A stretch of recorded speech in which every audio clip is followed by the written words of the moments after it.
So, good afternoon guys. So, dito po tayo sa ating talong. So, flex ko lang ang aming talong ngayon na ito yung nakaligtas na may ilang puno na nakaligtas nung nagdaang bagyo kasi mataas dito. So, ayan guys, ayan. So, makita nyo, yan yung linya yan. Hindi makita yung ano yan. Hindi makita. Ayan. So, dito, ayan.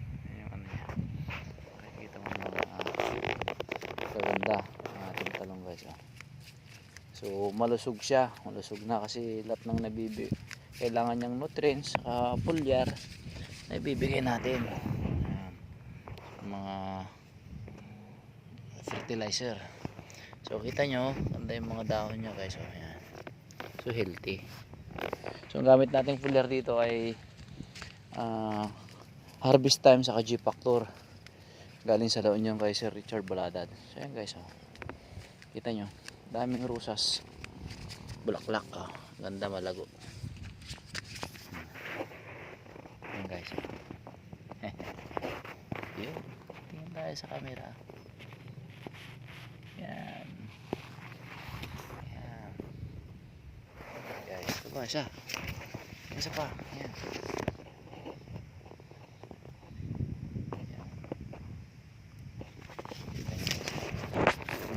Guys, so may pa isa-isa na siyang bunga, so hindi na masama kasi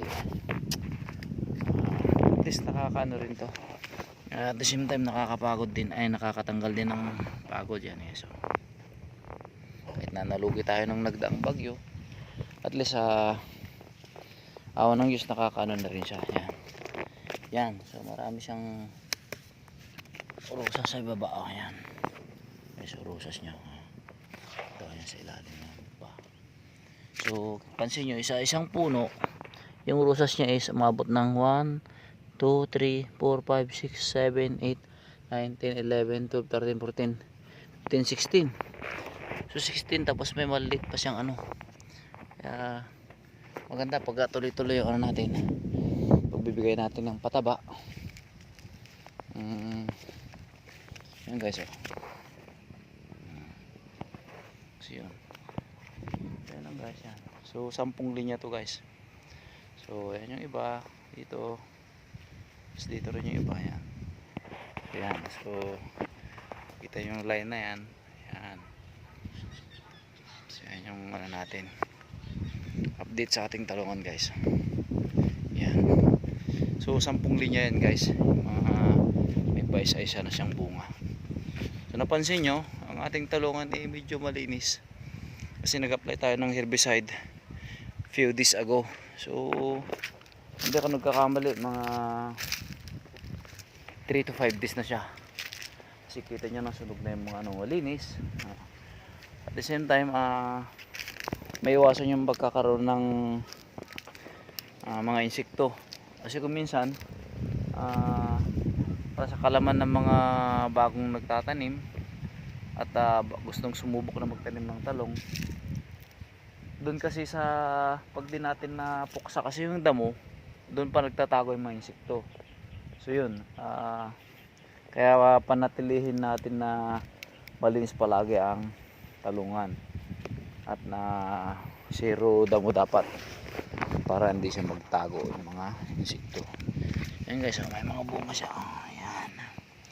So yun guys, kung gusto nyo ang aking video, yan, so maliit pa yung iba, doon tayo nakatira sa kubo. Ayan, sa kabila naman okra. So ayan guys, kung nagustuhan nyo ang aking video, please like and share, please subscribe sa aking YouTube channel,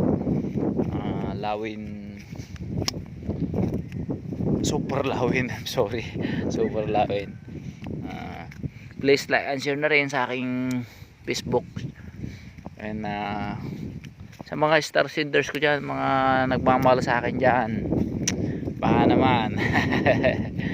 So hanggang dito lang po guys kasi mag-aalauna na siya, hindi pa natulog si Super Lawin, kaya kailangan mo natin pahinga kasi may pasok tayo ulit mamayang 6 o'clock. So yun guys, so hanggang dito muna ang ating mga videos. So itutuloy natin ulit mamaya pag gising natin 3 to 4 PM.